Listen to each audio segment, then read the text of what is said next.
Сега ще поговорим повече за сюжета, героите и темите във вашата творба. Как бихте описали сюжета с едно изречение? Двама приятели биват привлечени от култ да отидат и да оберат властен лорд с цел да сбъднат мечтите си. Тези двама приятели са вашите главни герои, наричат се Валитан и Доригар. Как се различават те от класическите герои в жанра? Не мисля, че се различават много. Единият е саркастичен, другият е мъдър. Мисля, че много хора ще се препознаят в тях. Все пак са част от мен. Аз не мисля, че се различавам от другите хора.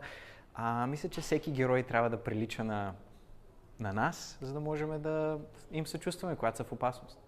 Как избрахте имената на героите? Има ли някаква символика в тях? Не, мисля, че просто исках да са имена, които да работят както в българската литература, където да са странни и магически звучащи, но и в същото време и да работят евентуално, ако се четат и от чужестранна аудитория.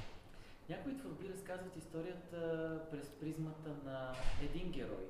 Защо избрахте да разказвате историята от гледната точка на различни герои? Мисля, че защото исках да предоставя възможно най-много герои за читателите, които да четат, защото това, че има Валентин Доригар, не означава, че всеки ще ги хареса тях. Може някой да хареса някой от другите, дори някой от по-антагонистичните герои. Исках просто да дам перспектива на всички, но разбира се, в крайна сметка, въпреки че има понякога перспектива на други герои, в крайна сметка главните са Валентин и Доригар, през повечето време сме в техните глави. Има ли антагонист или символично зло и как всъщност го изградихте?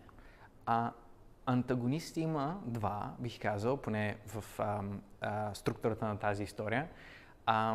Символично зло бих казал, може би амбицията, начин по който съм го мислял, както и разбира се има и зло, което е зад кулисите, което разбира се в момента просто стои и наблюдава действията как се развиват в случките на тази книга. Да, това е. В книгата има доста забавни и смешни моменти. Как съчетахте комедията и сериозните теми в книгата?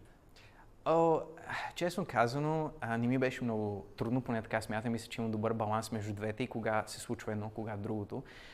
Като цяло базирах на начин, по който живота е. Живота не е само драма, живота не е само смях. Живота е баланс между двете, не може едното без другото.